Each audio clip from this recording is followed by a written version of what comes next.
হযরতে ওমর বলেন যে বাড়িতে একটা আল্লাহওয়ালা নেককার মেয়ে লোক আছে, ওইটা মেয়ে লোক না, ওইটা আল্লাহর জান্নাতের একটা টুকরা। আদ-দুনিয়া কুল্লুহা মাতাউন ওয়া খায়রু মাতা'id দুনিয়া ইমরাতুস সালিহা। পৃথিবীতে সব কিছুই সম্পদ, রাসূলের দৃষ্টিতে উত্তম সম্পদ আল্লাহওয়ালা নেককার মেয়ে লোক। আর নেককার মেয়ে লোকের বৈশিষ্ট্য 4টা। 1 নম্বরে ওইটা আল্লাহর নবীর দৃষ্টিতে নেককার। শুধু নামাজ পড়া, রোজা রাখা আর কালো বোরকা পরায় নেককার হওয়া যায় না। ভালো করে শোনেন, নেককার মহিলা ওইটা যেই মহিলা তার স্বামী বাড়িতে আসলে দুনিয়ার সব কাজ বাদ দিয়ে স্বামীকে খুশি করার জন্য সর্বাত্মক চেষ্টা করে, এটা নেককার মহিলা। আজ এই এতটুকু স্যাক্রিফাইস অনেক মহিলার ভেতরে নেই, এই জন্য হাজারো পুরুষ মানুষ পরকীয়া প্রেম করে। এই একজন তাহলে এই এলাকায় মনে হয় এগুলো শুরু হয়নি। সম্মানিত মা বোনেরা, আপনার একটুখানি এই ব্যবহারের কারণে ওর মনটা যখন সারাদিন কর্মজীবনের পরে খারাপ হয়ে যায়, তখন ও লাইন করা শুরু করে। এই জন্য নেককার হওয়ার জন্য নবীজি কত সূক্ষ্ম জায়গায় হাত দিয়েছেন। দুনিয়ায় যত বড় কাজ থাক, মেয়েদের সব কাজ বাদ, স্বামী আসলে বড় ইবাদত স্বামীকে সময় দেওয়া। দ্বিতীয় নম্বরে, স্বামী যেটা পছন্দ করে, স্বামীর ওই কাজ যদি জায়েজ হয়, আপনার জীবন থাকতে ওইটা পছন্দ করা লাগবে। আমি সহ এখানে যত স্বামী আছে জিজ্ঞাসা করেন তো, প্রতিটি স্বামী পছন্দ করে, চাই যে তার বিয়ের পরে মা বাবা তার সাথে থাক। এক কথা বলেন না কেন? বলেন বলেন। কিন্তু আমরা দেখতে পাই হাজারটার ভেতরে 998টা মহিলা এটা চায় না। আপনি শুধু নামাজ পড়ে রোজা রেখে কালো বোরকা পরে মনে করছেন আমি জান্নাতি হয়ে গেছি। নেককার হওয়ার 2 নাম্বার গুণ এইটা, আপনার স্বামী যেটা পছন্দ করে, চাই, ভালোবাসে, ওটা যদি জায়েজ হয়, আপনার জীবন থাকতো এটা মানা লাগবে। আজ হাজারো পরিবারে মা বাপকে আলাদা করে বা বৃদ্ধাশ্রমে পাঠিয়ে দিয়ে সংসারটা জাহান্নাম বানিয়ে ফেলিস। শুধুমাত্র নারী নির্যাতনকারী পুরুষের বিরুদ্ধে ওনারা মামলা নেয়, পুরুষ নির্যাতনকারী নারী যে আছে মামলা হয় না। এক কথা বলেন না। আচ্ছা, আলেম বলেন আর জালেম বলেন, সব পরিবারে এখন একই অবস্থা। অথচ হাদিস, এই হাদিসটা প্রচারিতও করে না, প্রচারও নেই দেশে। খালি নামাজ পড়েন, রোজা রাখেন, কালো বোরকা পরেন, হয়ে যাবে। কে বলেছে আপনাকে? স্বামী যেটা পছন্দ করে ওটা জায়েজ হলে আপনাকে পছন্দ করাই লাগবে, মাস্ট বি, নয়তো আপনি পারবেন না। হযরতে আসিয়ার জন্য আল্লাহ নিজে জান্নাতে ঘর বানিয়েছিলেন একটা কারণে। যখন তার হাতের ভেতরে প্রেক লাগিয়েছে, মাথার ভেতরে গরম তেল ঢেলে দিচ্ছিল, ওই সময়ও তিনি স্বামীর জন্য বরদোয়া করেননি।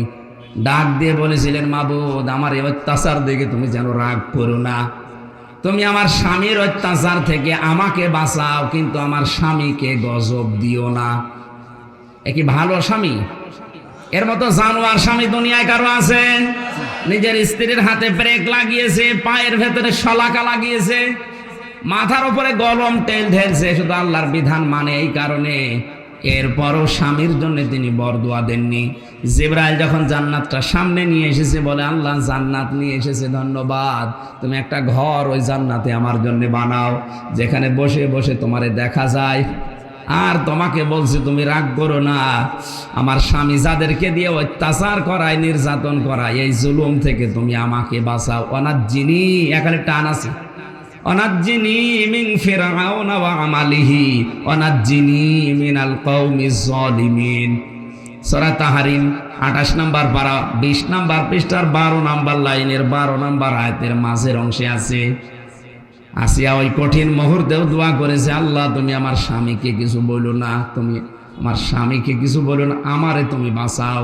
অথচ একটা সাবান কম হলে আপনি বরদোয়া দেন। আপনি মানুষ, আপনি জান্নাত পাওয়ার জন্য হাঁ করে আছেন।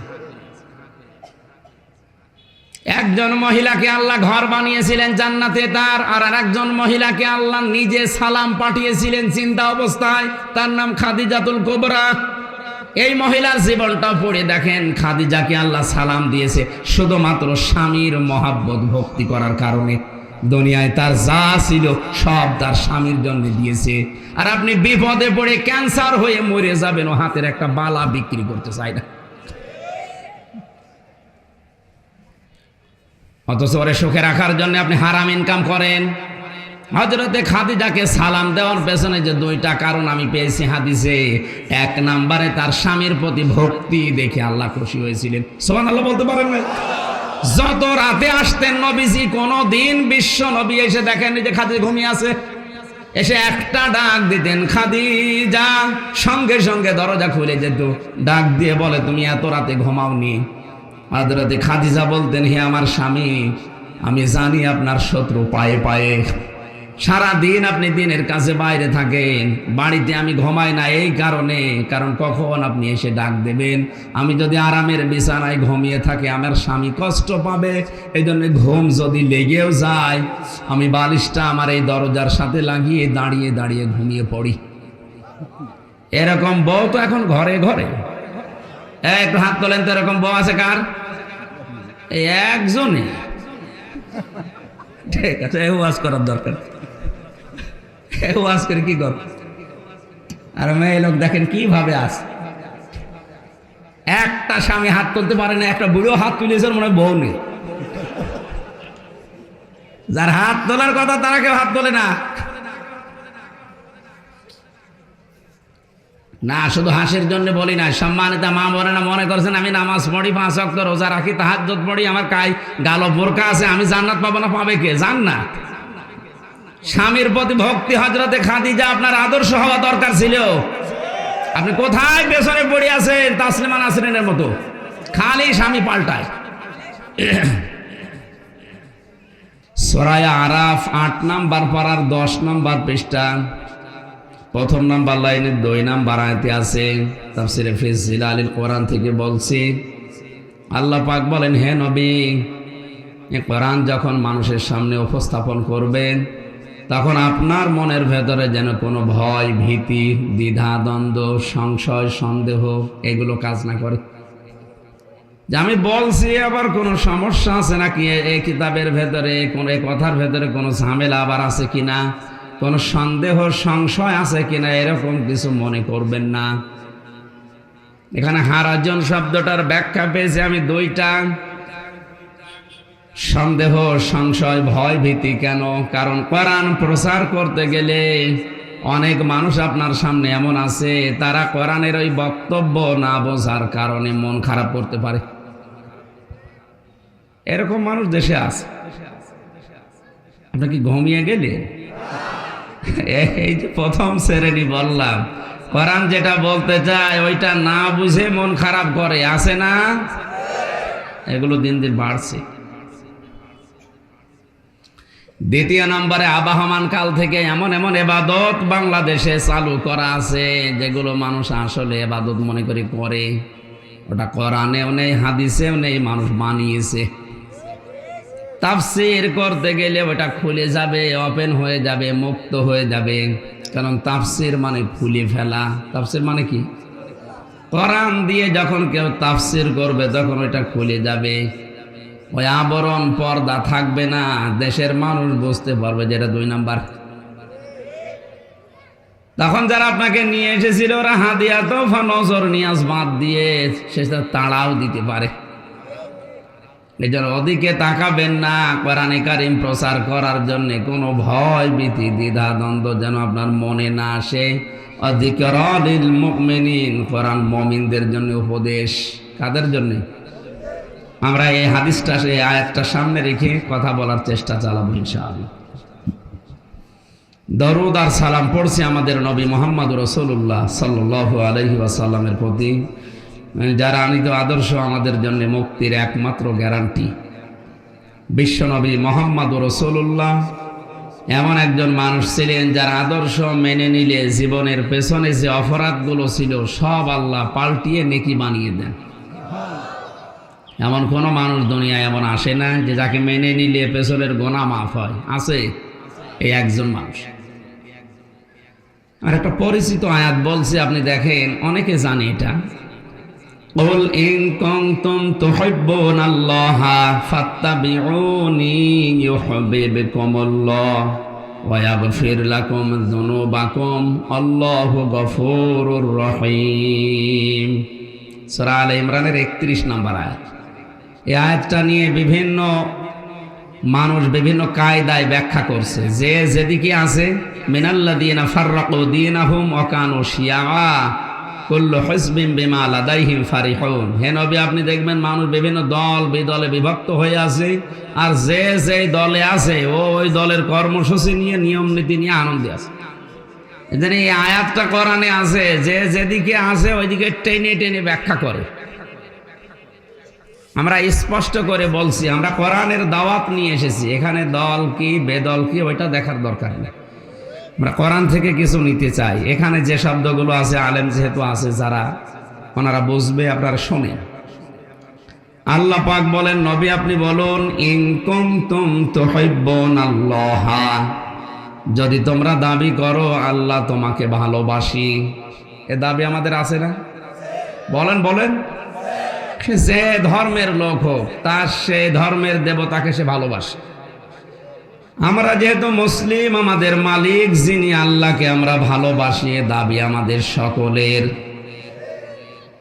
আল্লাহ বলেন, দাবি যাদের আছে ফাত্তাবিউনি, এই দাবি সত্য প্রমাণিত করার জন্য রাসূলের অনুসরণ করা লাগবে।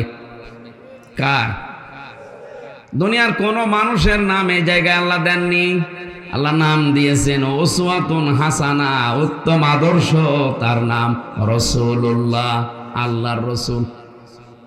এখানে কিন্তু মুহাম্মদ ইবনে আব্দুল্লাহর নামটাও দেননি, কারণ তিনি 1 থেকে 40 বছর পর্যন্ত রাসূলুল্লাহ ছিলেন না, তিনি ছিলেন মুহাম্মদ ইবনে আব্দুল্লাহ, আব্দুল্লাহর ছেলে মুহাম্মদ।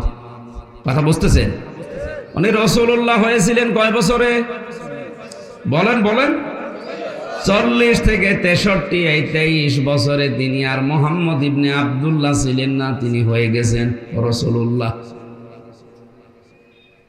এনাকে অনুসরণ করার জন্যে, অনুকরণ করার জন্যে, দেখে দেখে চলার জন্যে আল্লাহ তার ভালোবাসার প্রমাণ দিতে বললেন।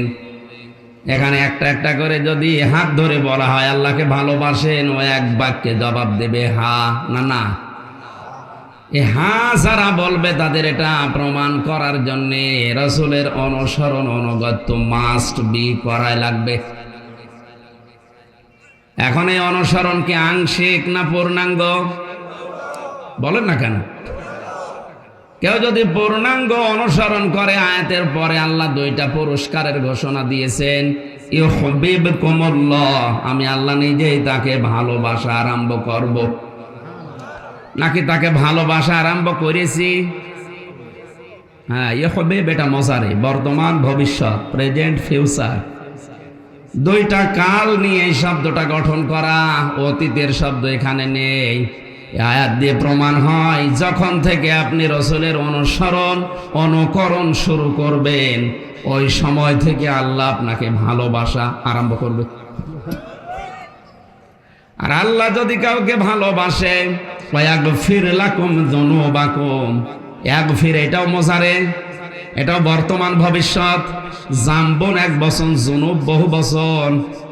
আল্লাহ যদি কাউকে ভালোবাসা শুরু করে, ওর জীবনের অপরাধ সবগুলো মাফ করে দেয়। তাহলে এটা পেলাম আমরা কিসে? রাসূলের অনুসরণে। কিসে? বলেন না কেন? আমি আবার বলছি, রাসূলের অনুসরণে ঠিক, কিন্তু এটা কি আংশিক অনুসরণ না পূর্ণাঙ্গ? এবার আপনি নিজের দিকে তাকিয়ে বলেন তো, আপনার 3.5 হাত বডির ভেতরে এই রাসূলের অনুসরণ আংশিক না পূর্ণাঙ্গ? হ্যাঁ, আপনি মাথা থেকে পা পর্যন্ত খেয়াল করেন তো আছে কিনা। বিশ্ব নবীর চুলের মতো আপনার চুলের কাটিং হয় না। আপনি কাট দিয়েছেন শাহরুখ কাটিং, মেসি। এরপরে নিচে যত নামবেন একটাও তো মিলছে না আপনার সাথে। আপনার বিবেক কি বলে আয়াত দ্বারা? আপনার অনুসরণ হচ্ছে, আমিও জানি, দেখছি, আংশিক, পূর্ণাঙ্গ না। তাহলে পূর্ণাঙ্গ অনুসরণ যদি কেউ শুরু না করে, এটা শরীর গেল 3.5 হাত বডি, এরপরে পরিবার আছে, সমাজ আছে, রাষ্ট্র আছে, আন্তর্জাতিক জীবন আছে, সবগুলো মিলাবেন। এ পুরাটা মিলিয়ে যখন দেখি যে না, আমরা তো অনুসরণ হচ্ছে ঠিক, কিন্তু আংশিক, পূর্ণাঙ্গ হয় না, এই জন্য আল্লাহ আমাদের এখনো ভালোবাসা আরম্ভ। এই সহজ কথাগুলো বোঝে না, খালি উল্টা দিকে নিয়ে যায়।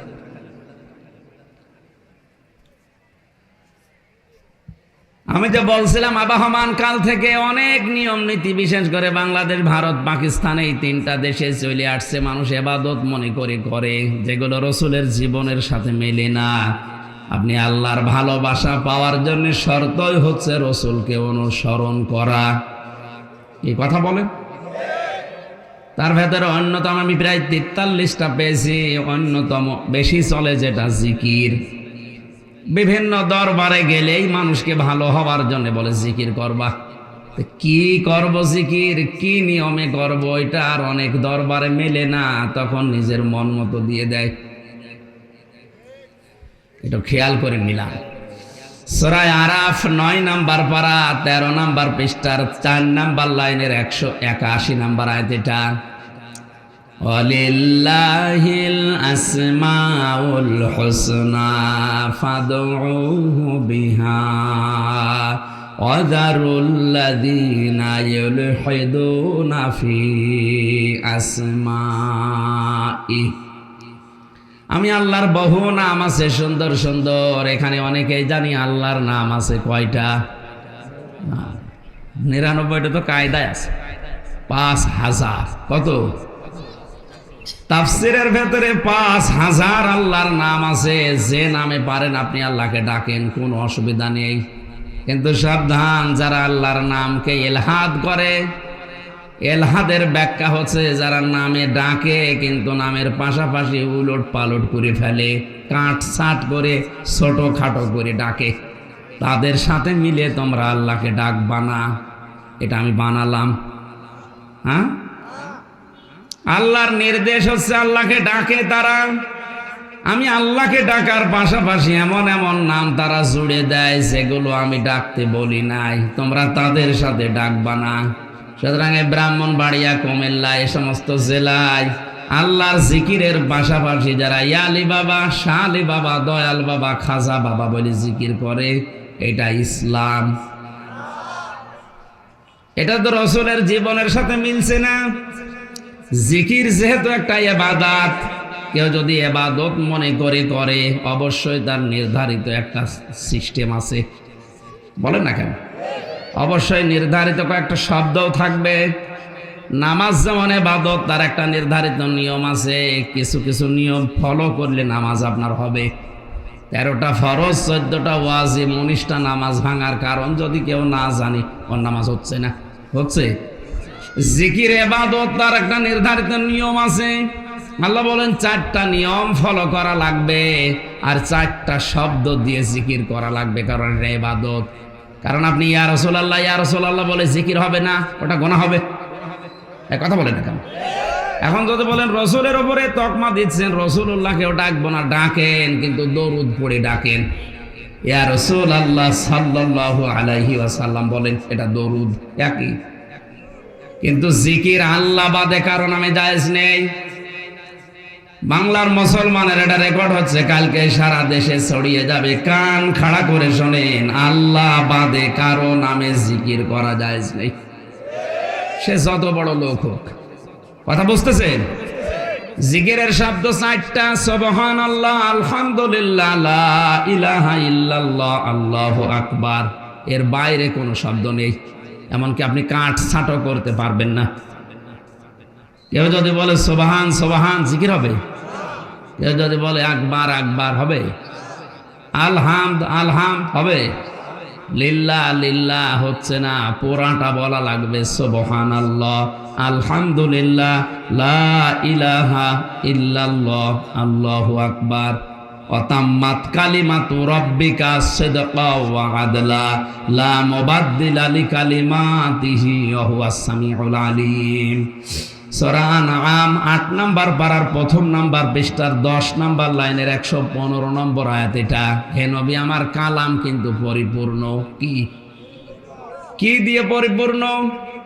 সিদকা ওয়া আদলা। 1 নম্বরে আমার কালাম সত্য, 2 নম্বরে এটা একেবারে ভারসাম্যপূর্ণ, ন্যায় দিয়ে প্রতিষ্ঠা করা আমার কালাম। কিয়ামত পর্যন্ত আমার কালামের কোনো পরিবর্তন, আরো জোরে, সুতরাং লা ইলাহা ইল্লাল্লাহ এটা পূর্ণাঙ্গ কালেমা। এক কথা বলেন না কেন? শুধু লা ইলাহা বলাও জায়েজ নেই, শুধু ইল্লাল্লাহ ইল্লাল্লাহ ইল্লাল্লাহ বলাও জায়েজ নেই। আপনাকে বলা লাগবে পুরাটা, কারণ এটা জিকির। এটা কি? এগুলো বাদ দিয়ে যারা হো হো করছে এটাও জিকির না, কারণ এটা আল্লাহর নামকে খণ্ডিত করে ফেলেছেন। আল্লাহ নিজে জানিয়েছেন আমার বহু নাম আছে, ডাকো। ইয়া সাত্তার বলে ডাকেন, ইয়া রহমান বলে ডাকেন, ইয়া গফফার বলে ডাকেন, অসুবিধা নেই। কিন্তু আপনি নামকে খণ্ডিত করতে পারবেন না। সুবহানাল্লাহ, এ নাম কার? আরো জোরে। খালি সুবহান সুবহান বললে সওয়াব হবে, খালি লাইলা লাইলা বললে সওয়াব হবে, কারণ এটা জিকির, এটা ইবাদত। আজ হাজারো দরবারের দিকে তাকান, যারা আল্লাহর নামকে খণ্ডিত করে ভাবে ডাকে, এটা বলতে গেলে ওদের ওগুলো টেকে না, তখন ওরা মন খারাপ করে। ওই যে হারাজনের দ্বিতীয় ব্যাখ্যা বলেছিলাম, এটা মিলছে না। কথা বলে নবীজি নবুয়ত পাওয়ার আগ পর্যন্ত, এমনকি 53 বছর বয়স হওয়ার আগ পর্যন্ত, নবুয়ত পেয়েছেন 40 বছরে, মেরাজে গিয়েছেন 53 বছর বয়সে। কত বছর হলো? 13 বছর। কত? এই 13টা বছরে নামাজও ফরজ হয়নি, রোজাও ফরজ হয়নি। নবীজি কি করলেন এই নবুয়ত পাওয়ার পরে 13 বছর? বিশ্ব নবী যে কাজগুলো করেছিলেন তার অন্যতম কাজ হচ্ছে মানব সেবা। নবীজি বলেছেন, যারা মানুষকে সালাম দেয় বেশি বেশি করে, আর যে মানুষগুলো মানুষের খাবারের ব্যবস্থা করে, খাবার খাওয়ায়, দারিদ্র মুক্ত সমাজের জন্য কাজ করে, এই মানুষগুলো আল্লাহর কাছে উত্তম। তখন তিনি কি সাধারণ মানুষ না নবী? এই কথা বলে না কেন? 40 বছর বয়স পর্যন্ত তো হিলফুল ফজল গঠন করে, শান্তির সঙ্গ তৈরি করে বিভিন্ন উন্নয়নমূলক কাজে তিনি আঞ্জাম দিয়েছেন, কিন্তু শান্তি দিতে পারেন নাই। কোরআন পেলেন, নবুয়ত পাওয়ার পরেও তিনি শান্তি দিতে পারছিলেন না, কারণ ওই সময় ইসলামের সব বিধান নাজিল হয়নি। ওই সময় নবীজির 3টা মিশন ছিল। 1 নম্বরে সালাম। কি সালাম মানে? কি আমরা একজনকে সালাম দিলাম মানে, ভাই আপনি আমার থেকে নিরাপদ, আপনার সম্পদ, আপনার জীবন, আপনার আমার কাছে নিরাপদ, আমার দিয়ে আপনার আর কোনো ভয় নেই। আর এখন অনেকে সালাম দিয়ে ডাকাতি শুরু করে। বড় ভাই এসেছে, আসসালামু আলাইকুম, যা আছে দে, কি সালাম বলে। দ্বিতীয় নম্বরে তিনি বলেছিলেন, তোমরা মানুষকে খাবার খাওয়াও, দারিদ্র মুক্ত সমাজের জন্য কাজ করো। আজকে আমাদের জননী শেখ হাসিনা যত কাজই করুক না কেন, অন্যতম কাজ আমার দৃষ্টিতে মনে হয় যে একটি খামার, একটি বাড়ি, এটার দ্বারা একটা মানুষের কর্মজীবন তৈরি হয়, একটা মানুষের মাথা গোজার ঠাঁই হয়। হ্যাঁ, সব কাজ তিনি খারাপ করেছেন, তাই না? এই কাজটা অনেক ভালো কাজ। যারা জাহান্নামে যাবে মুসলমান কারা? জবাব দেন ভাই। মুসলমান জাহান্নামে যাবে, ফেরেশতা জিজ্ঞাসা করবে, কেন আসলে? তুমি তো খ্রিস্টান না, তুমি তো ইহুদি না, বৌদ্ধ না, হিন্দু না, মুসলমান, তুমি জাহান্নামে আসলে কেন? যত মুসলমান জাহান্নামে যাবে তারা 4টা কথা বলবে। প্রথমে, ক্বালু লাম নাকু মিনাল মুসাল্লিন ওয়া লাম নাকু নুতিমুল মিসকিন। 1 নম্বরে সবাই বলবে, আমরা নামাজ পড়তাম না। কি করতাম না? টাঙ্গাইলবাসী ভালো করে জবাব দেন। কোন হিন্দু বলবে যে আমি নামাজ পড়তাম না? কোন খ্রিস্টান, কোন ইহুদি, কোন বৌদ্ধ? কারণ ওরা নামাজ, এই কথা বলে, ওরা নামাজ পড়ে না, ওদের নামাজ নেই। এ কথা বলতে পারে কারা? তাহলে যে মুসলমান দাবি করার পরেও নামাজ পড়ে না, সে যদি আওয়ামী লীগ করে কোথায় যাবে? ও যদি জামাত করে কোথায় যাবে? তার কার ফতোয়া লাগবে? আপনার মুদ্দাসসিরের ফতোয়া? জাহান্নামে যারা গেছে সব ওরা মুসলমান। 1 বাক্যে জবাব দিচ্ছে, জাহান্নামে আল্লাহ দিয়েছে নামাজ পড়তাম না তাই। আপনি আর যাই করেন না কেন, অন্তত মুসলিম পরিচয় দিলে ফরজ নামাজ ছাড়বেন না। রাজি আছেন কারা? দেখে লিল্লাহে তাকবীর। এটা ঠিক থাকবে তো? মেয়েদের সন্তান যখন দুনিয়ায় আসে প্রথমে পানি দেখা যায়, এরপরে রক্ত, এরপরে সন্তানের মাথা দেখা যায়। নবীজি বলেন এমন কঠিন সময় যদি তৈরি হয় আর নামাজের আজান হয়ে গেছে, সময় চলে যাচ্ছে, এই মেয়েটার মাথাকে তোলার ভেতরে বিছিয়ে দিয়ে বলো নামাজ পড়। জীবন নিয়ে টানাটানি, অথচ ফরজ জিনিস ছেড়ে দিচ্ছে না, কোনো অনুমতি নেই নামাজ ছেড়ে দেওয়ার।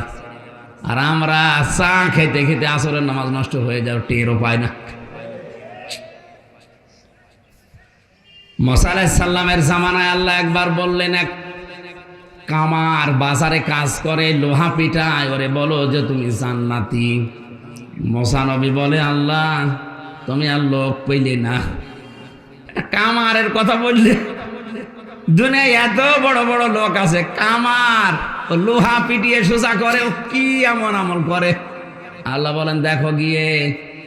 বাজারে গেলেন, বাজারের এক কোণে দেখে ও হাতুড়ি দিয়ে লোহা পিটাচ্ছে, মগুর মাথার উপরে তোলে, আবার পিটায়, আবার উপরে তোলে। আমাদের যেমন নামাজের সিস্টেম হচ্ছে, আজান দিলে নামাজের সময় হয়ে গেছে। মুসা নবীর জামানায় এক ওয়াক্ত নামাজ ছিল, হয়তো কোনো সিস্টেম ছিল নামাজের। যেই নামাজের সময় হয়ে গেছে, এই হাতুড়ি পেছনে ফেলে দিয়ে উনি পবিত্র হয়ে নামাজে দাঁড়িয়েছে। হযরত মুসা লক্ষ্য করে আল্লাহকে বলে, রব্বুল আলামিন, লোকটা তার এই হাতুড়ি বা এই মগুর লোহার উপরে পিটিয়ে তারপরে পবিত্র হতে পারত। নামাজের সময় হওয়ার সঙ্গে সঙ্গে পেছনে ফেলে দিয়ে তাড়াতাড়ি করে তোমার বিধান মানার জন্য ব্যস্ত। তোমার বিধানকে, তোমার আইনকে এত বেশি যে লোকটা মূল্যায়ন করতে পারে, তাকে তুমি জাহান্নামে দিতে পারো না। জীবনে যত বড় গুরুত্বপূর্ণ কাজ থাক না কেন, ফরজ নামাজের সেজদা আজকে থেকে বাদ দেবেন না। কারণ কেউ যদি ফরজ নামাজ ছেড়ে দেয়, আল্লাহ বলেন ওর দায়িত্ব আমি ছেড়ে দিলাম, যা। আল্লাহ পাক যদি কারো দায়িত্ব ছেড়ে দেয়, আমার মনে হয় 1 সেকেন্ডও বেঁচে থাকা আপনার নিরাপদভাবে সম্ভব না। আমরা জমার নামাজের কথা জানি যে জমার নামাজের আজান দিলে এই দুনিয়ার সব কাজ কাম বেচা কিনা বন্ধ করে দিয়ে নামাজের দিকে দৌড়াতে বলেছে আল্লাহ। এ কথা জানেন না? জমার দিনেই তো আয়াত পড়া হয়, জানো দিয়ালিস সলাতি মিন ইয়াউমিল জুমআতি ফাসআউ ইলা যিকিরিল্লাহি ওয়া দারুল বাই'। যখন জমার দিন আজান দেওয়া হয়, সব কাজ কাম বন্ধ করে দিয়ে তাড়াতাড়ি দৌড়াও নামাজের দিকে। কেন এই আয়াতটা দিলেন? আল্লাহ বলেন যালিকুম খায়রুল লাকুম, এইটাই লাভজনক কাজ। অথচ আয়াতের সাথে বাস্তবের অনেক কিছু আমাদের চোখে মিলছে না। জমার নামাজের আজান দিয়ে শেষ পর্যন্ত কমপক্ষে 1-1.5 ঘন্টা সময় লেগে যায় শেষ করতে। ঠিক আছে কথা? আজান থেকে শুরু করে নামাজ পড়ে বের হওয়া প্রায় 2টা বেজে যায়, তার মানে 1-1.5 ঘন্টা সময় শেষ। অথচ আল্লাহ বলেন এটা লাভজনক কাজ। কেন বললেন এটা? বাস্তবে আমরা দেখি অনেক মানুষ 1-1.5 ঘন্টায় 5-7 লাখ টাকা কামাই করে এই দেশে আছে। কথা বলেন না কেন? তাও বৈধভাবে। ডাক্তার মতিয়ার রহমান, উনি এক একটা সিজার করার সময়, অপারেশন করার সময় পিত্তথলির পাথরগুলো কম্পিউটারের মাধ্যমে বের করতে পারে 15 মিনিটে। 15 মিনিটে কমপক্ষে 1,20,000 টাকা করে নেয়। তো 1 ঘন্টায় যদি 4টা করে 5 লাখ। এ কথা বলেন না কেন? আধা ঘন্টায় আরো 2টা করলে 7 লাখ। তা আল্লাহ বললেন এই 1.5 ঘন্টা নামাজ আদায় করলে তোর লাভ হবে। আমরা দেখছি না, ওর 1.5 ঘন্টা নামাজ না পড়ে অপারেশন করলে ওর 7 লাখ টাকা লাভ হচ্ছে। তাহলে আল্লাহর এই কথার সাথে বাস্তবের মিল নেই। এ কোরআন মিথ্যা।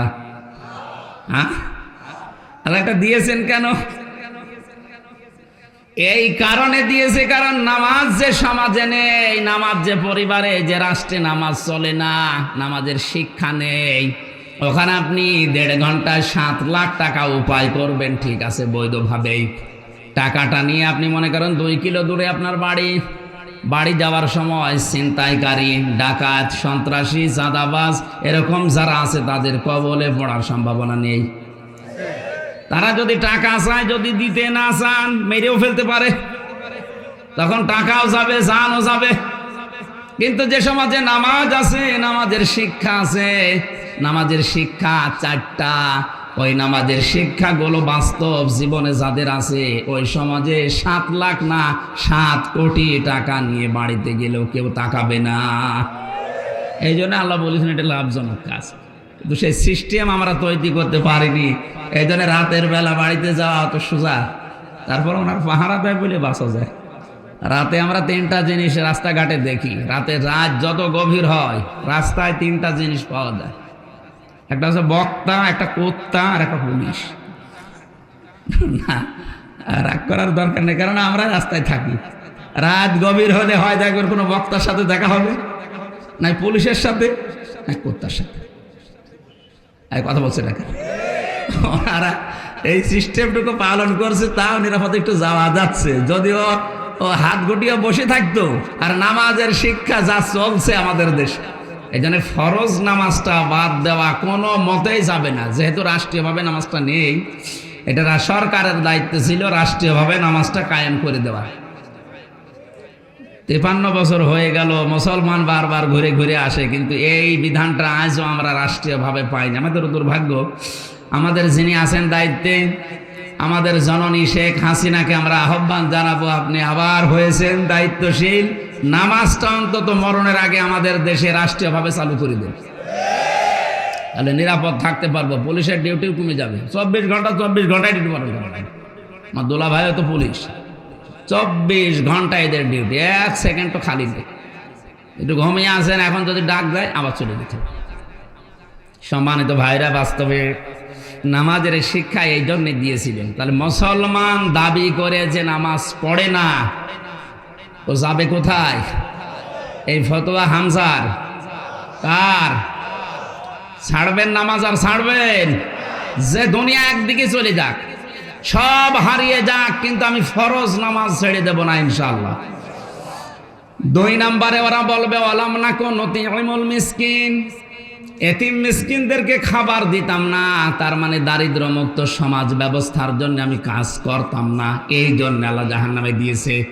এটা বড় কঠিন কথা। দেখেন, মুসলমান দাবি করে দারিদ্র মুক্ত সমাজের জন্য কোনো কাজ করে না, এই লোকটা মুসলমান হয়েও যাবে কোথায়? প্রধানমন্ত্রী হয়তো আজটা পড়েছে অথবা বুঝেছে, এই কারণে উনি আর যাই করুক না কেন এটা করেছে, যে একটা বাড়ি, একটা খামার, একটা মানুষ মাথা গোজার ঠাঁই পাবে, একটা কর্মসংস্থান তৈরি হবে। এটা যে কত বড় উদ্যোগ আপনি হয়তো টের পাচ্ছেন। হ্যাঁ, দুর্নীতি হয়েছে, যাদের দায়িত্ব দিয়েছে তারা হয়তো মারিং কাটিং করেছে, এটা দোষ তাদের, ওনার তো দোষ না। আমার যতটুকু জ্ঞান আছে কোরআন হাদিসের উপরে, আল্লাহর উপরে ভরসা করে বলছে, ওনার জীবনে আর যাই হোক, যদি কিছু কবুল নাও হয়, তবে এই প্রজেক্টটা, এই প্রকল্পটা কবুল হবে যদি নিঃস্বার্থভাবে করে থাকে। নিজের ঘর তৈরি করে আরামে কাটিয়ে দিতে পারত, লক্ষ লক্ষ মানুষকে মাথা গোজার মতো ঠাঁই বানিয়ে দিয়েছে, আর একটা কর্মজীবন তৈরি করে দিয়েছে। আল্লাহ পাক যেন ওই ভালো কাজটা কবুল করে তারে মাফ করে দেন, বলেন আমিন।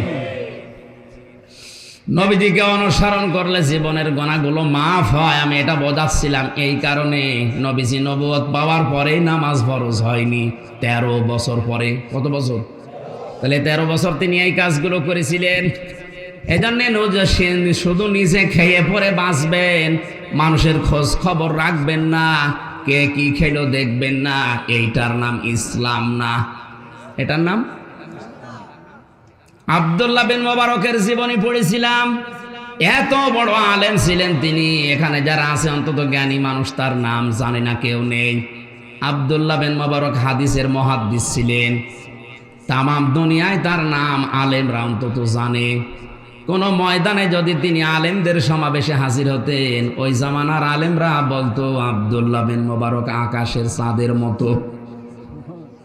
তিনি হজে যাওয়ার জন্য টাকা পয়সা গুছিয়েছেন, হজে যাবেন, হঠাৎ দেখলেন ছেলেটা কাঁদছে, ডাক দিয়ে বলে, বাবা কাঁদো কেন?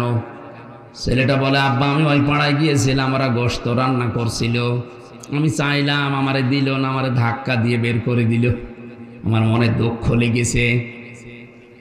হযরতে মোবারক ছেলের হাত ধরে গেলেন ওই বাড়িতে, বাড়ির বাইরে দাঁড়িয়ে সালাম দিলেন, আসসালামু আলাইকুম ইয়া আহলাল বাইত। মুসলমানেরা এটা একটা আদব, কোনো বাড়িতে প্রবেশ করতে হলে সালাম দেওয়া লাগবে, অনুমতি নেওয়া লাগবে। এ নির্দেশ কার?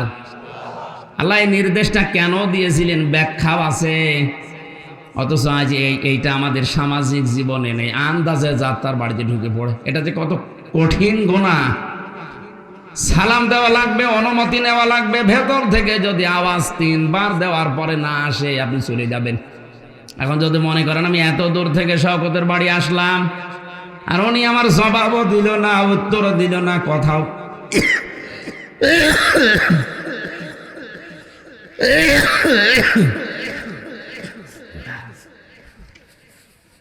ঠিক আছে,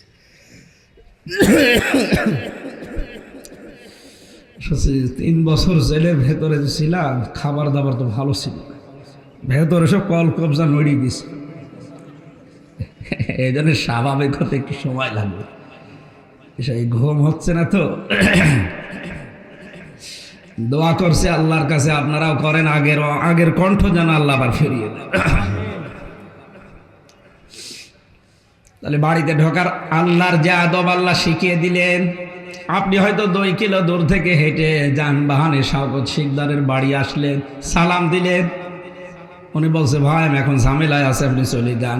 এখন যদি বলেন না আপনার ভোট দিইনি, আপনি নাই ভোট দিয়েছেন একটা, আরও যে কোন ঝামেলায় আছে আপনি জানেন।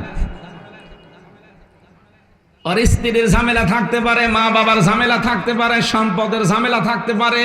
আল্লাহ এজন্য কোরআনে নির্দেশ দিয়েছেন সালাম দাও, অনুমতি নাও, যদি উনি কিছু না বলে আস্তে করে চলে যাও, এইটাই তোমার জন্য ভালো হবে। কে বলছে?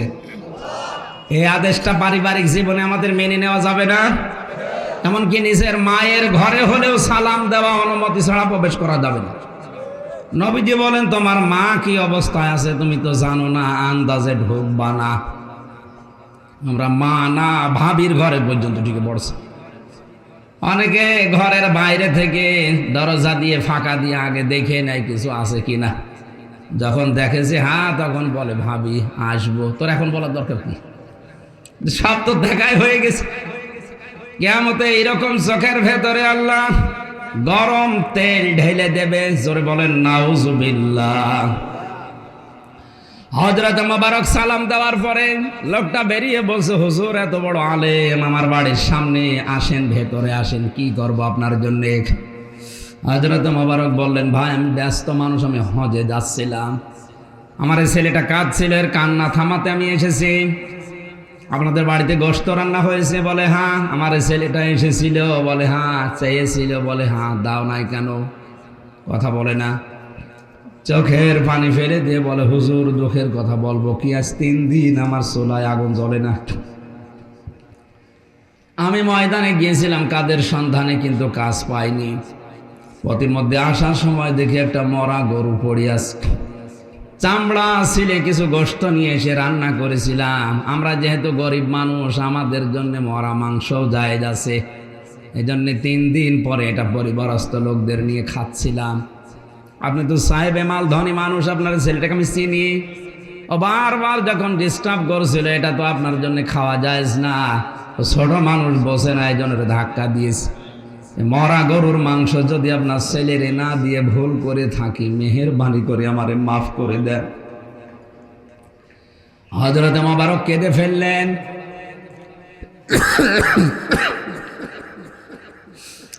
ডাক দিয়ে বলে আল্লাহর বান্দা আমার এলাকায় বাস করেন, এত বড় কষ্টে আছেন, আমি খোঁজ নিতে পারি না, কিয়ামতের দিন আপনি আমারে আসামি বানাবেন না। এক দৌড়ে বাড়িতে গেলেন, হজে যাওয়ার যে টাকাগুলো ছিল সব নিয়ে আসলেন। বললেন ভাই আমি ফরজ হজ করেছি, নফল হজে যাচ্ছিলাম, আমার দরকার নেই, এই টাকাগুলো নেন, খাবার কিনে পরিবারস্থ লোকদের খাওয়ান, বাকি টাকা ব্যবসা বাণিজ্য করে আপনি প্রতিষ্ঠিত হন। এ টাকা আমারে আর জীবনে ফেরত দেওয়া লাগবে না, সব আমি আল্লাহর জন্য আপনারে দিয়ে দিলাম। 45 দিন পর হযরত মোবারকের বন্ধু এসে বলে ভাই তুমি হজ থেকে কবে আসলে? হযরত আব্দুল্লাহ বিন মোবারক বলে কই আমি তো এবার হজে যাইনি। বন্ধু বলে কি? বলে আমি যখন কাবা শরীফ তাওয়াফ করছিলাম দেখলাম তুমি আমার সামনে। আমি যখন শয়তানকে পাথর মারতে গেলাম দেখলাম তুমি আমার সামনে। সাফা মারওয়া দৌড়াদৌড়ি করছিলাম দেখলাম তুমি আমার সামনে। সত্যি করে বলো তো হজ থেকে কবে আসলে? হযরতে মোবারক বলেছেন, বন্ধু আমি হজে যাইনি, তবে আমার হজের টাকাগুলো আমার এক গরিব প্রতিবেশীকে দিয়ে দিয়েছি। ওই রাতে তাকে স্বপ্ন দেখানো হচ্ছে, মোবারক তুমি হজে আসো নাই, কিন্তু এই গরিব বেচারার জন্য প্রতিবেশীর দিকে তাকিয়ে তুমি যা করলে, আল্লাহ তোমার এই দানে এত বেশি খুশি হয়েছে, একটা ফেরেশতাকে তোমার আকৃতি ধারণ করিয়ে হজের যত কাজ আছে আল্লাহ নিজে সব সম্পাদন করে দিয়েছে।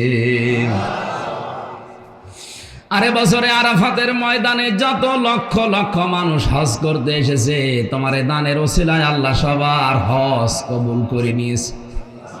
শুধু নিজে খেয়ে পরে বাঁচবেন, মানুষের খবর নেবেন না, এইটার নাম ইসলাম না। এই জন্যই প্রধানমন্ত্রীর এই কাজটার দিকে তাকিয়ে বলেছি, জীবনে যদি কিছু কবুল না হয়, হযরত মোবারকের এই দানটা যদি কবুল হতে পারে, শেখ হাসিনার এই প্রকল্পটা কবুল হবে। ওনারে আল্লাহ কবুল করে মাফ করে দেয় যদি আমাদের ক্ষতি আছে। হ্যাঁ, এই জন্য মানবতার জন্য কাজ করা লাগবে। বঙ্গবন্ধু সেতু, যেটা বিশেষ করে এই যে পদ্মা সেতু, বঙ্গবন্ধু টানেল, দেখার মতো যে কাজগুলো, 3 বছর তো ভেতরে কিছুই জানতাম না, বের হয়ে অন্তত রাস্তাঘাট আর এই কয়েকটা কাজ দেখে যা মনে হচ্ছে, আর কিছু। অনেকে বলে ধার করে করেছে, ঋণ করে দেখেন না, করেছি তো। এরকম একটা কলিজা আছে কার আপনার? যেভাবে করুক করেছে তো আপনার জন্যই তো করেছে। আগে এই জায়গায় 5 ঘন্টা 7 ঘন্টায় মাওয়া ঘাটে দাঁড়িয়ে থাকা লাগবে, এখন 5 মিনিট 7 মিনিটে চলে যাচ্ছে। এই যে এই কাজগুলো নবীজি নবী হওয়ার পরে 13 বছর একাধারে, উনি তো ওই সময় নামাজও পড়েননি, রোজাও রাখেননি, তা কি করেছিলেন? এই কাজ করেছিলেন। এই জন্য আমরা বিশ্ব নবীর আদর্শ অনুসরণ শুধু আংশিক না, শুধু নামাজ পড়া, রোজা রাখা, টুপি মাথায় দেওয়া, এটা ইসলাম না। পূর্ণাঙ্গ অনুসরণ যখন শুরু করার সিদ্ধান্ত নিয়ে মানুষ মাঠে নামবে, তখন তার পেছনের অপরাধগুলো আল্লাহ মাফ করে তাকে ভালোবাসা শুরু করবে। জোরে বলেন সুবহানাল্লাহ। এভাবে পূর্ণাঙ্গ অনুসরণ করার তৌফিক দিন, আমিন। আর আংশিক অনুসরণ করেছিল আব্দুল্লাহ বিন উবাই। ওর নামাজ, রোজা, দাড়ি, টুপি, জুব্বা সব ছিল, শুধু রাজনৈতিক জীবনে ওর আদর্শ ছিল আবু জাহেল। এই জন্য আল্লাহ ওকে মাফও করে না, এমনকি ওর কবরের পাশে দাঁড়ানো নিষেধ। আজও পৃথিবীতে যাদের সব কিছু ওকে আছে, একটা জীবনে রাসূলকে মানেন না, আপনি ফিরে আসেন, নাই তো আব্দুল্লাহ বিন উবাইয়ের মতো মুনাফিক হয়ে মরবে। আল্লাহ আপনাকে বোঝার তৌফিক দিন, আমিন। সূরা তাওবার আলোচনা করছিলেন মাওলানা হুসাইন, আমিও তাওবা থেকে একটা আয়াত পড়েছি, 111 নম্বর আয়াত। এই আয়াতের ভেতরে যত কথা আল্লাহ দিয়েছেন তাফসীর আকারে আমরা বলার চেষ্টা চালাবো। আমা তাওফিক ইল্লা বিল্লাহ। কোরআনে কারীম থেকে এই আয়াতটা একটু আমার কাছে ভালো লাগে এই কারণে যে বাস্তবসম্মত কিছু কথা এর ভেতরে আছে, আপনি মিলাতে পারবেন সহজে। আল্লাহ পাক বলেন, ইন্নাল্লাহ, অবশ্যই আমি আল্লাহ, ইশতারা, ক্রয় করে নিয়েছি, মিনাল মুমিনিনা, মুমিনদের কাছ থেকে। ভালো করে মিলাবেন।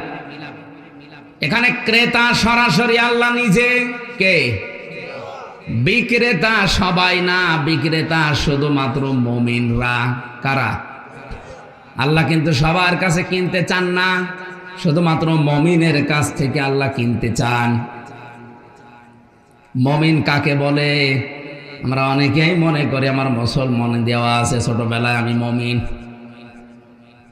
অনেকের নামে আব্দুল মুমিন, ও মনে করছে আমি মুমিন। না, আপনি মুমিনের বান্দা। মুমিন কাকে বলে? 2টা শর্ত দিয়েছে হাদিসে, ইদা সাররাতকা হাসানাতুকা ওয়া সাআতকা সাজ্জিয়াতুকা। সাহাবী বললেন, হে নবী, আমার যে ঈমান আছে, আমি মুমিন, আমি বুঝবো কি করে? আল্লাহর নবী বলেন, যখন তোমার ভালো কাজগুলো তোমাকে আনন্দ দেবে, অন্যায় কাজগুলো তোমারে কষ্ট দেবে, তুমি বুঝবে তোমার ঈমান আছে, তুমি মুমিন। আজ দেশে সবার কাছে ভালো কাজ ভালো লাগে, এক কথা বলেন না কেন?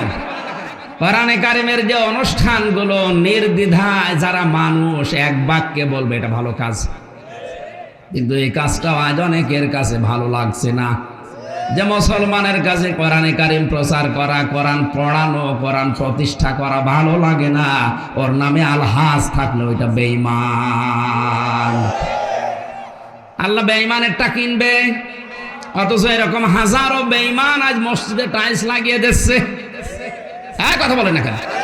আল্লাহ কিনতে চান মুমিনেরটা। বলেন বলেন, ইন্নাল্লাহা আশতারা মিনাল মুমিনিনা, অবশ্যই আমি আল্লাহ কিনতে চাই মুমিনের কাছ থেকে। সুতরাং আপনাকে আগে মুমিন হওয়া লাগবে। মুমিন না হয়ে কেউ যদি মুনাফিক হয়ে মসজিদ বানিয়ে দেয়, ও মসজিদ কবুল। মাদ্রাসা 2 তলা বানিয়ে দিয়েছে, কবুল। এই সহজ কথাগুলো না বুঝে খালি নিজের দিকে টেনে নিচ্ছেন কেন? আপনি তো যা করছেন সব মাঠে মারা যাচ্ছে, সব পানিতে ফেলা হচ্ছে, কবুল হচ্ছে না। কারণ আল্লাহর যদি সম্পদের দরকার হতো, আল্লাহর কসম, আল্লাহ কিন্তু কারণের সম্পদ কিনতে পারতেন। তার সম্পদ আপনার চাইতে কম ছিল না। কোরআনে কারিমে সূরা কাসাসের তাফসিরে বেশি 70টা উট শুধু তার সম্পদের চাবি বহন করার জন্য লাগতো। বলেন তো, চাবি বহন করতে যদি 70টা শক্তিশালী উট লাগে, তাহলে তালা বহন করার জন্য কত উট লাগবে? তাহলে তালা চাবি যদি এত হয়, তো সিন্ধুক আর বাক্স আর ব্যাংক কত ছিল? আমার ছোট মাথায় ধরবে না। এত সম্পদ তারকে আল্লাহ দিয়েছিল, ওগুলো আল্লাহ কিনতে পারতো। এখানে আল্লাহ কিনবেন না কোন মুনাফিকের, কোন কাফেরের, কোন মুশরিকের। আল্লাহ কিনতে চান শুধু মুমিনদের কাছ থেকে। আনফুসাহুম ওয়া আমওয়ালাহুম, 1 নম্বরে তাদের জীবন, 2 নম্বরে তাদের সম্পদ। বিআন্না লাহুমুল জান্নাহ, বিনিময়ে আল্লাহ তাদের জান্নাত দিতে চান। বলেন সুবহানাল্লাহ।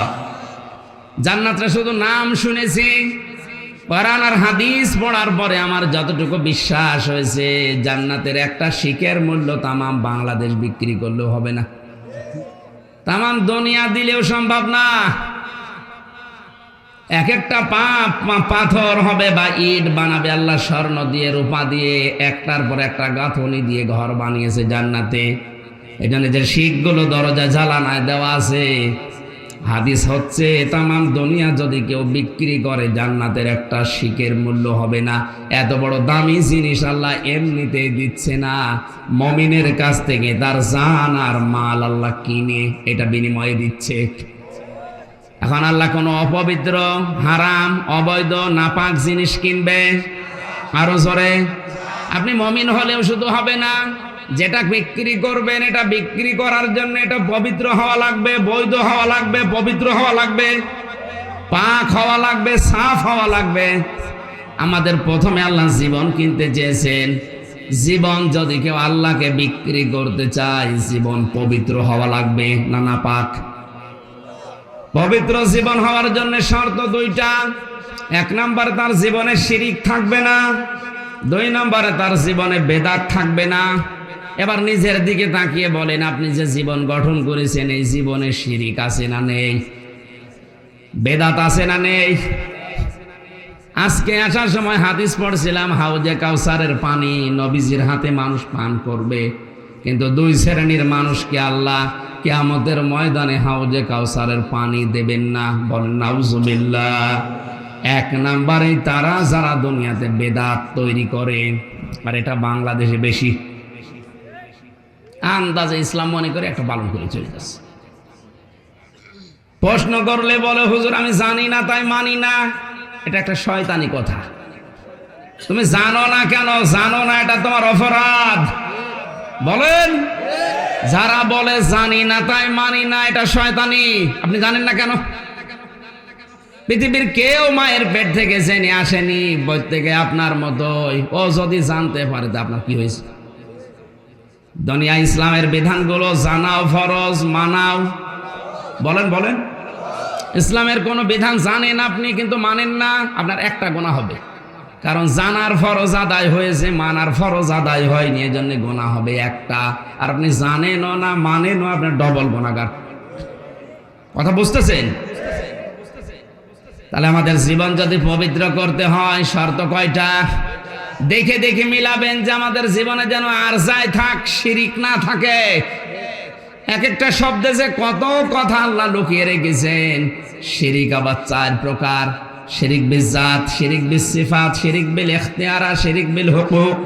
এই 4 প্রকারকে ভাগ করলে হয় 8 প্রকার, 8 প্রকার ভাগ করলে হয় 12 প্রকার, 12 প্রকার ভাগ করলে হয় 72 প্রকার, 72 প্রকার ভাগ করলে হয় 120 প্রকার।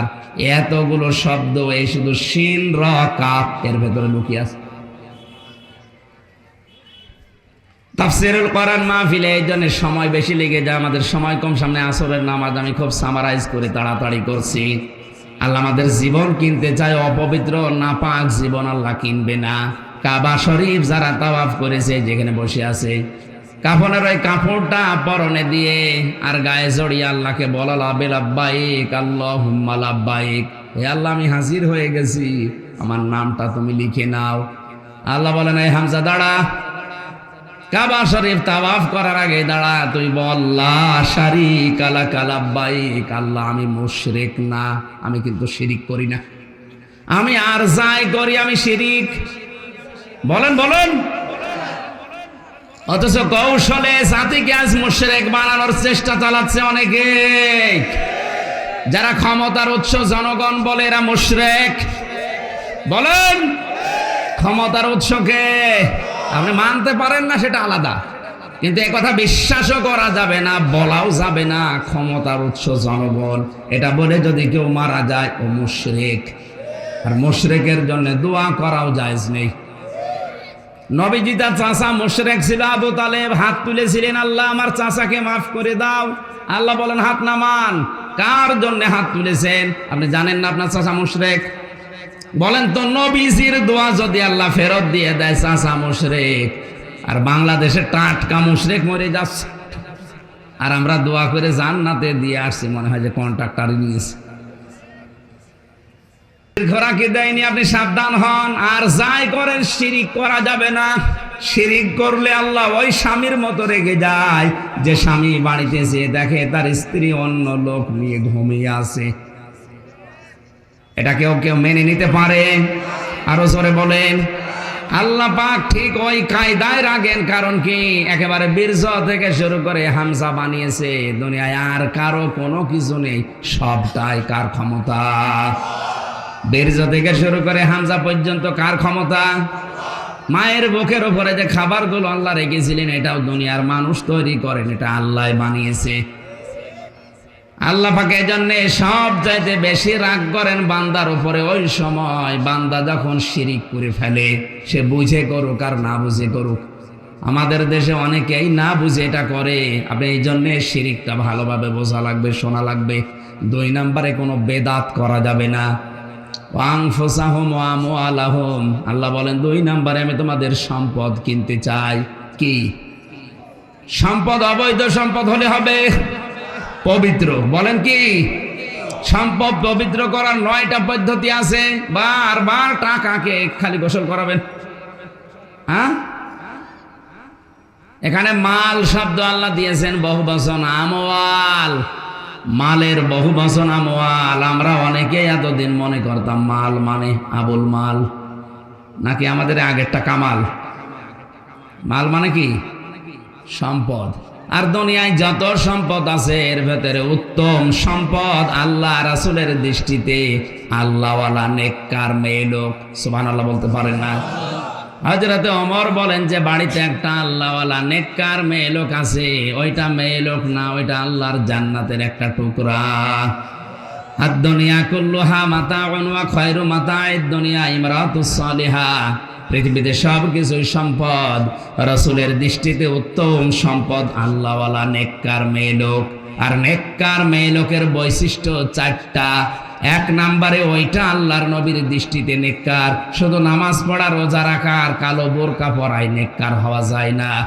ভালো করে শোনেন, নেককার মহিলা ওইটা যেই মহিলা তার স্বামী বাড়িতে আসলে দুনিয়ার সব কাজ বাদ দিয়ে স্বামীকে খুশি করার জন্য সর্বাত্মক চেষ্টা করে, এটা নেককার মহিলা। আজ এই এতটুকু স্যাক্রিফাইস অনেক মহিলার ভেতরে নেই। এই জন্য হাজারো পুরুষ মানুষ পরকীয়া প্রেম করে। এই একজো, তাহলে এই এলাকায় মনে হয় এগুলো শুরু হয়নি। সম্মানিত মা বোনেরা, আপনার একটুখানি এই ব্যবহারের কারণে ওর মনটা যখন সারাদিন কর্মজীবনের পরে খারাপ হয়ে যায়, তখন ও লাইন করা শুরু করে। এই জন্য নেককার হওয়ার জন্য নবীজি কত সূক্ষ্ম জায়গায় হাত দিয়েছেন। দুনিয়ায় যত বড় কাজ থাক, মেয়েদের সব কাজ বাদ, স্বামী আসলে বড় ইবাদত স্বামীকে সময় দেওয়া। দ্বিতীয় নম্বরে, স্বামী যেটা পছন্দ করে, স্বামীর ওই কাজ যদি জায়েজ হয়, আপনার জীবন থাকতে ওইটা পছন্দ করা লাগবে। আমি সহ এখানে যত স্বামী আছে জিজ্ঞাসা করেন তো, প্রতিটি স্বামী পছন্দ করে, চাই যে তার বিয়ের পরে মা বাবা তার সাথে থাক। এক কথা বলেন না কেন? বলেন বলেন। কিন্তু আমরা দেখতে পাই হাজারটার ভেতরে 998টা মহিলা এটা চায় না। আপনি শুধু নামাজ পড়ে রোজা রেখে কালো বোরকা পরে মনে করছেন আমি জান্নাতি হয়ে গেছি। নেককার হওয়ার 2 নাম্বার গুণ এইটা, আপনার স্বামী যেটা পছন্দ করে, চাই, ভালোবাসে, ওটা যদি জায়েজ হয়, আপনার জীবন থাকতে ওইটা মানা লাগবে। আজ হাজারো পরিবারে মা বাপকে আলাদা করে বা বৃদ্ধাশ্রমে পাঠিয়ে দিয়ে সংসারটা জাহান্নাম বানিয়ে ফেলিস। শুধুমাত্র নারী নির্যাতনকারী পুরুষের বিরুদ্ধে ওনারা মামলা নেয়, পুরুষ নির্যাতনকারী নারী যে আছে মামলা হয় না। এক কথা বলেন না। আচ্ছা, আলেম বলেন আর জালেম বলেন, সব পরিবারে এখন একই অবস্থা। অথচ হাদিস, এই হাদিসটা প্রচারিতও করে না, প্রচারও নেই দেশে। খালি নামাজ পড়েন, রোজা রাখেন, কালো বোরকা পরেন, হয়ে যাবে। কে বলেছে আপনাকে? স্বামী যেটা পছন্দ করে ওটা জায়েজ হলে আপনাকে পছন্দ করাই লাগবে, মাস্ট বি, নয়তো আপনি পারবেন না। হযরতে আসিয়ার জন্য আল্লাহ নিজে জান্নাতে ঘর বানিয়েছিলেন একটা কারণে। যখন তার হাতের ভেতরে প্রেক লাগিয়েছে, মাথার ভেতরে গরম তেল ঢেলে দিচ্ছিল, ওই সময় তিনি স্বামীর জন্য বরদোয়া করেননি। ডাক দিয়ে বলেছিলেন, মাবুদ, আমার এই অত্যাচার দেখে তুমি যেন রাগ করো না, তুমি আমার স্বামীর অত্যাচার থেকে আমাকে বাঁচাও, কিন্তু আমার স্বামীকে গজব দিও না। এ কি ভালো স্বামী? এর মতো জানোয়ার স্বামী দুনিয়ায় কারো আছে? নিজের স্ত্রীর হাতে ব্রেক লাগিয়েছে, পায়ের ভেতরে শলাকা লাগিয়েছে, মাথার উপরে গরম তেল ঢেলছে, শুধু আল্লাহর বিধান মানে এই কারণে। এরপরও স্বামীর জন্য তিনি বরদোয়া দেননি। জিবরাইল যখন জান্নাতটা সামনে নিয়ে এসেছে, বলে, আল্লাহ জান্নাত নিয়ে এসেছে, ধন্যবাদ, তুমি একটা ঘর ওই জান্নাতে আমার জন্য বানাও, যেখানে বসে বসে তোমারে দেখা যায়। আর তোমাকে বলছি, তুমি রাগ করো না, আমার স্বামী যাদেরকে দিয়ে অত্যাচার করায়, নির্যাতন করায়, এই জুলুম থেকে তুমি আমাকে বাঁচাও। অনাজ্জিনি, এখানে টান আছে, অনাজ্জিনি মিন ফিরআউনা ওয়া আমালিহি অনাজ্জিনি মিনাল কওমিজ জালিমিন। সূরা তাহরিম 28 নম্বর পারা 20 নম্বর পৃষ্ঠার 12 নম্বর লাইনের 12 নম্বর আয়াতের মাঝের অংশে আছে। আসিয়া ওই কঠিন মুহূর্তেও দোয়া করেছে, আল্লাহ তুমি আমার স্বামীকে কিছু বলো না, তুমি আমার স্বামীকে কিছু বলো না, আমারে তুমি বাঁচাও। অথচ একটা সাবান কম হলে আপনি বরদোয়া দেন। আপনি মানুষ, আপনি জান্নাত পাওয়ার জন্য হাঁ করে আছেন। একজন মহিলাকে আল্লাহ ঘর বানিয়েছিলেন জান্নাতে তার, আর একজন মহিলাকে আল্লাহ নিজে সালাম পাঠিয়েছিলেন চিন্তা অবস্থায়, তার নাম খাদিজাতুল কুবরা। এই মহিলার জীবনটা পড়ে দেখেন, খাদিজাকে আল্লাহ সালাম দিয়েছে শুধুমাত্র স্বামীর মহাব্বত ভক্তি করার কারণে। দুনিয়ায় তার যা ছিল সব তার স্বামীর জন্য দিয়েছে।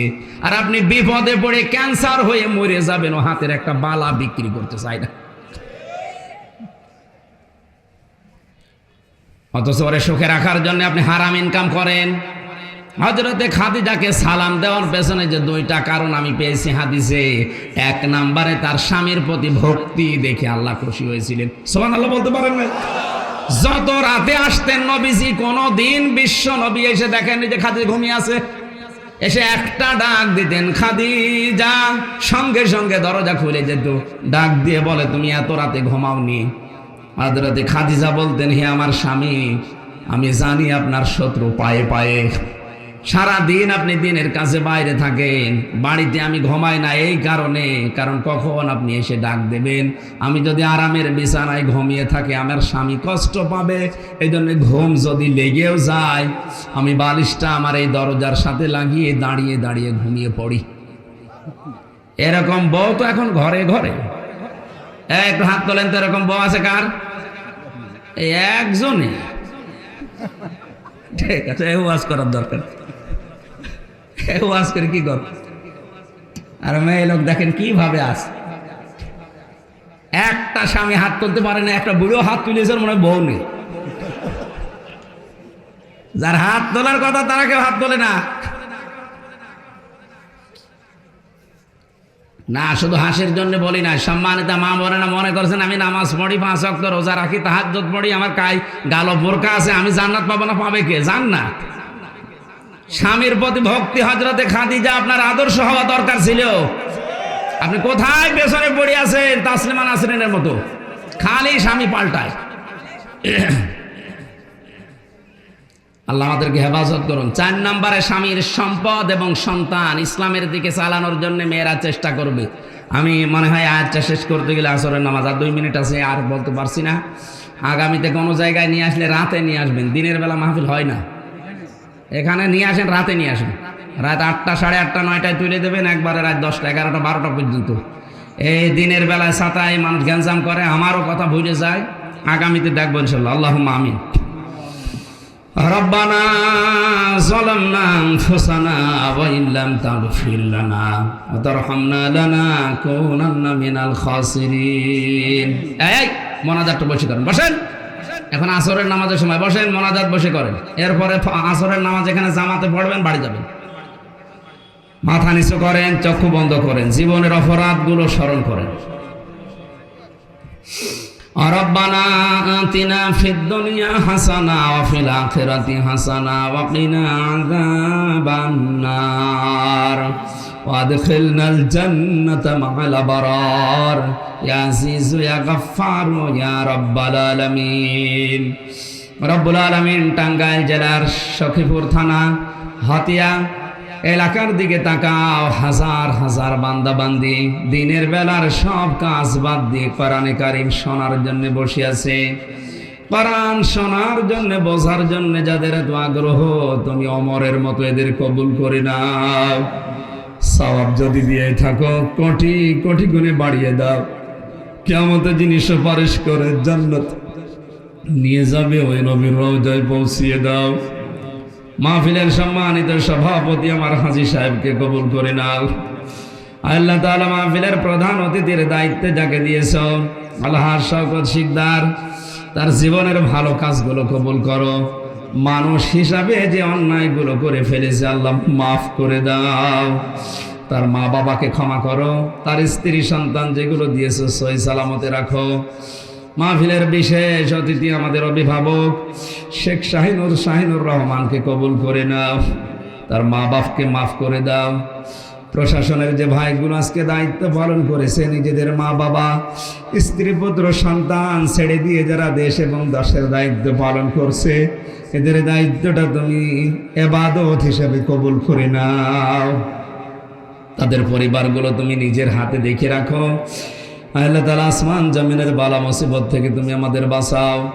মাওলানা হুসাইন, মাওলানা আবুল কাশেম, রফিকুল ইসলাম ভাই সহ যত মানুষ এই মাহফিলের জন্য শ্রম দিয়েছে আল্লাহ, প্রত্যেকটি মানুষকে ইসলামের জন্য খাদেম বানিয়ে দাও। সম্মানিতা মা বোনদেরকে তুমি খাদিজার মতো, আসিয়ার মতো বানিয়ে দাও। তাদের পেটে নেককার সন্তান দান করো। আগামীর বাংলাদেশ তুমি কোরআনের হাতে তুলে দাও। আল্লাহ তাআলা বঙ্গবন্ধু শেখ মুজিবুর রহমান থেকে যত মানুষ দেশ এবং দেশের জন্য জীবন দিয়ে শাহাদাতের মর্যাদা নিয়ে কবরে আছে, এই মানুষগুলোকে কবরে জান্নাত দিয়ে দাও। প্রধানমন্ত্রী শেখ হাসিনা থেকে যত মানুষ এদেশের দায়িত্বে পালন করছে, সততার সাথে হযরতে ওমরের মতো পালন করার তৌফিক দাও। এলাকায় মাটির নিচে যত মানুষ ঘুমিয়ে আছে, কোরআনের ইজ্জতে কবরগুলো জান্নাত বানাও। আগামীতে এই মাহফিলটা কোরআনের প্রসারে আরো ব্যাপক আকারে কবুল করে নাও। এ হাতিয়া বাজারে যারা ব্যবসা বাণিজ্য করে, এদের হালাল রুজিতে বরকত দান করো। আসমান জমিনের বালা মুসিবত থেকে এলাকাকে বাঁচাও। আমার হাবিব জানিয়েছে, কোরআনের অনুষ্ঠান যে এলাকাতে হয়, ওই অনুষ্ঠান হওয়ার কারণে কোরআনের ইজ্জতে আল্লাহ এলাকার মানুষের 40 দিনের কবরের আযাব মাফ করে দেন। আল্লাহ তাআলা 40 দিন না, কিয়ামত পর্যন্ত কবরগুলো জান্নাত বানিয়ে দেন। বারাকাল্লাহু লানা ওয়া লাকুম ফিল কোরআনিল আযীম। আল্লাহ আমার শরীরটা সুস্থ করে দাও, আমার কণ্ঠের স্বাভাবিক অবস্থায় ফিরিয়ে দাও। মুক্ত জীবনে যখন ফিরিয়েই দিয়েছো, আমার এলেম যোগ্যতা আমল তুমি ভিক্ষা